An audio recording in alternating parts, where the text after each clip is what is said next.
We've been creating some notes, and now I actually want to do some categories to have some places to categorize information in a way that may make a little bit more sense to me.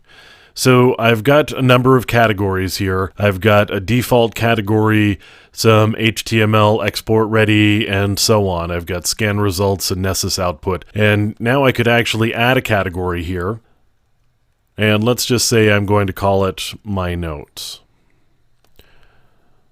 So now what I've got is a note here, and I could actually assign these different notes to different categories even after they've been created. So I've got Nessus follow-ups as a note here. If I right-click on it, I get the assign to, and I could actually put that under my notes. Now you can see the category shows up there.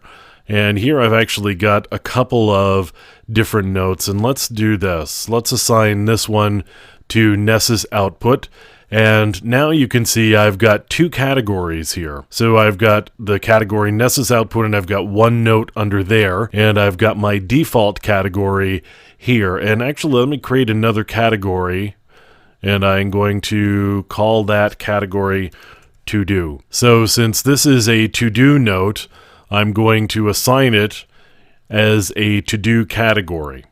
So you can see we've got now, in addition to just having notes and having a whole list of all of the notes here, I can actually break them into categories.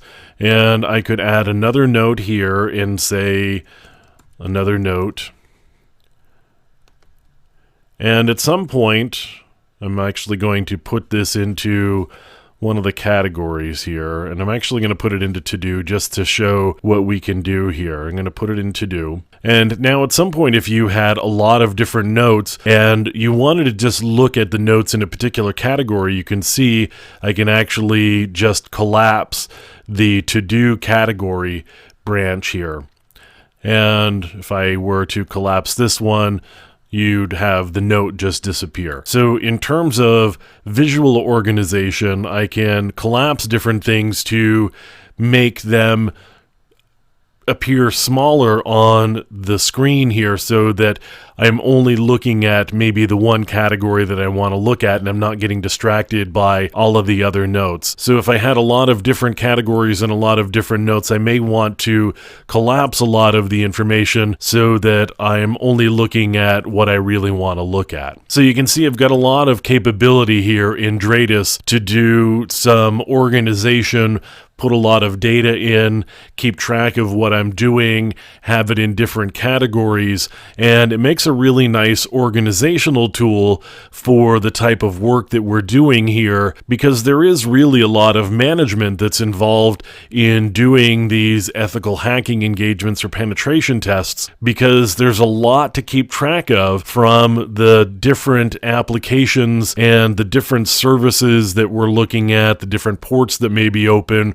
You may have a wide variety of hosts that are available. I may want to keep track of all of the hosts that I found, in addition to just the subset of hosts that I'm scanning. So I may want to have a category for hosts that were scanned or hosts that were found and put different notes inside of there, and then have a different category for the hosts that were tested and put the notes about what I'm actually doing inside of that particular category. So I've got a lot of options here in terms of how I want to organize it, and you can see I've got the flexibility to really organize it in the way that makes the most sense to me.